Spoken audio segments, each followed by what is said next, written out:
भ्राता वासुकी, ऋषिवर कश्यप, माता कद्रू, आप सब इस प्रकार यहाँ? हम आपकी ही प्रतीक्षा कर रहे हैं बहन। विवश हैं हम, आपसे पुनः निवेदन करने आए हैं। ऋषि जरत्कारु की शर्तें मान लीजिए और उनसे विवाह संपन्न कीजिए। ये भली भांति जानते हुए भी कि उनकी शर्तें क्या हैं? हाँ पुत्री, इसके सिवाय हमारे पास और कोई उपाय नहीं।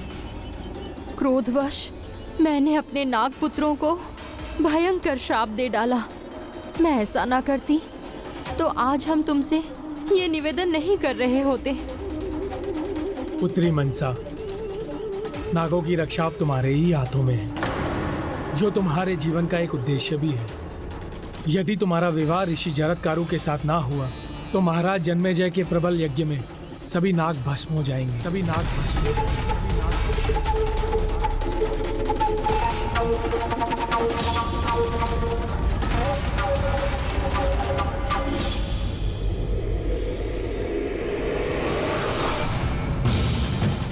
यदि ऐसा हुआ तो ना तो महादेव के आभूषण वासुकी रहेंगे और ना नारायण के शैया के लिए मैं शेषनाग शेष रहूंगा।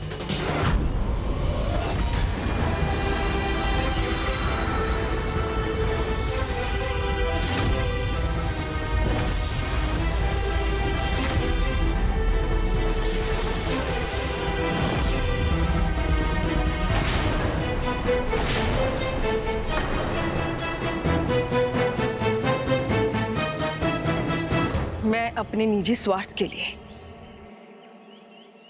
आप सभी का अहित नहीं होने दूंगी।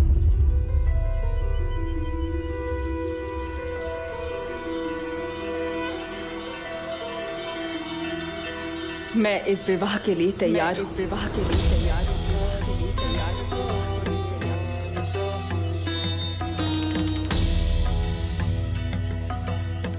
ऋषिवर कश्यप, आप इतने दुखी क्यों हैं?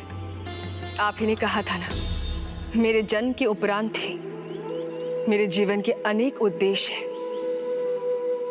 और इसी कारणवश तो पिताश्री महादेव ने मुझे कैलाश से दूर किया था, किंतु मैं फिर भी अपना कर्तव्य निभाऊंगी। मैं ऋषि जरत्कारु की तीनों शर्त पूर्ण करूंगी।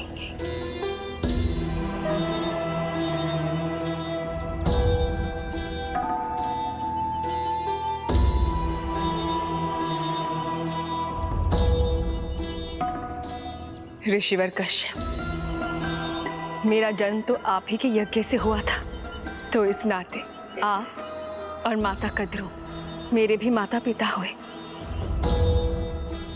इसीलिए मेरा कन्यादान भी आप दोनों को ही करना चाहिए। आशीष दीजिए मुझे,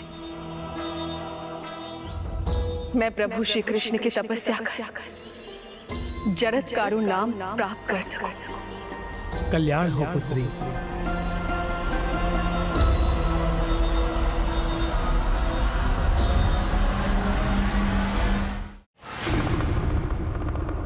सेवा और त्याग से ही कल्याण संभव है। कितना विशाल है पुत्री मनसा का हृदय। फिर वो दूसरों का कष्ट हरने के लिए स्वयं त्याग करने के लिए प्रस्तुत हो गई और जरत्कारु नाम पाने के लिए स्वयं श्री कृष्ण की घोर तपस्या करने लगी। ओम श्रीं ह्रीं क्लीं कृष्णाय नमः। ओम श्रीं ह्रीं। सहस्त्रों वर्षों वो तन मन से तपस्या में लीन रहने लगी।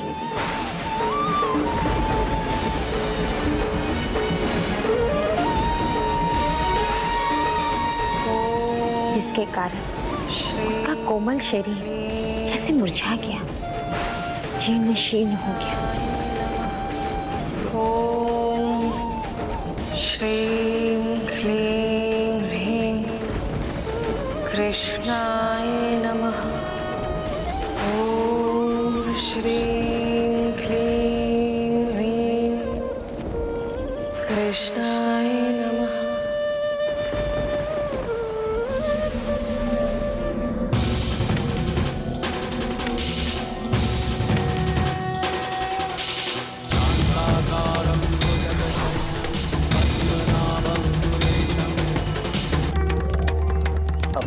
खोलो पुत्री मनसा।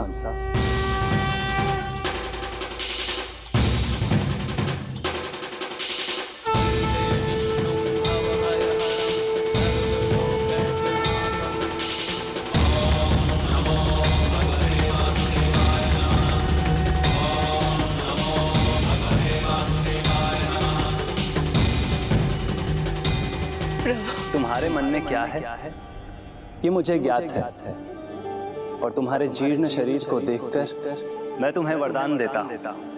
आज से तुम्हारा नाम जरत्कारु होगा, जरत्कारु होगा, जरत्कारु होगा।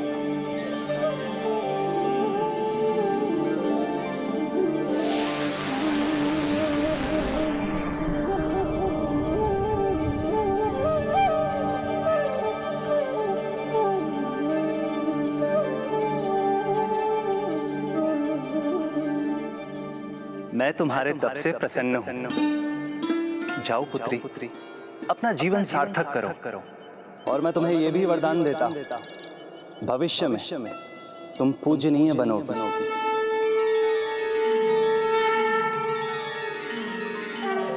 धन्यवाद। और इसी प्रकार पुत्री मनसा ने प्रभु श्री कृष्ण से जरत्कारु नाम पाकर अपने भावी वर ऋषि जरत्कारु की प्रथम शर्त पूर्ण की और उन दोनों का विवाह सुनिश्चित हुआ।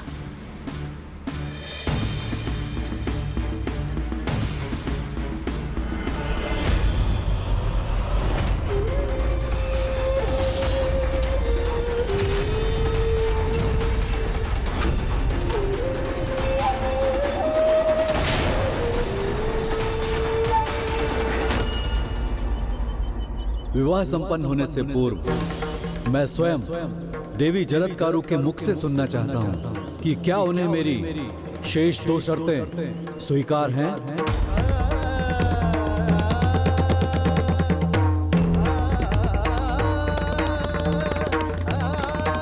देवी, आपको मेरी शर्तें तर्कसंगत नहीं लग रही होंगी, फिर भी आपने मेरी प्रथम शर्त पूर्ण की है।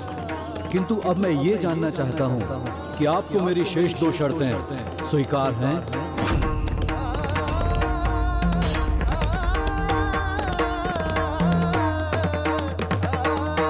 मैं आपका भरण पोषण नहीं करूंगा, किंतु आपको मेरे प्रत्येक आदेश का पालन करना होगा, मेरी सेवा करनी होगी, और यदि आपसे कोई भी भूल हुई तो मैं वहां एक पल भी नहीं रुकूंगा, और ऐसा करने के लिए मुझे कोई विवश नहीं करेगा।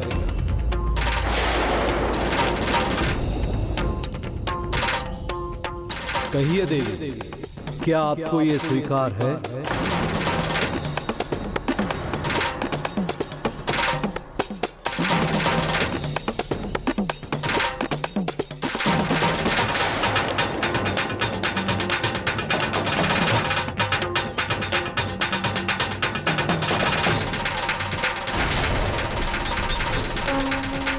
मुझे स्वीकार है, मुझे स्वीकार है।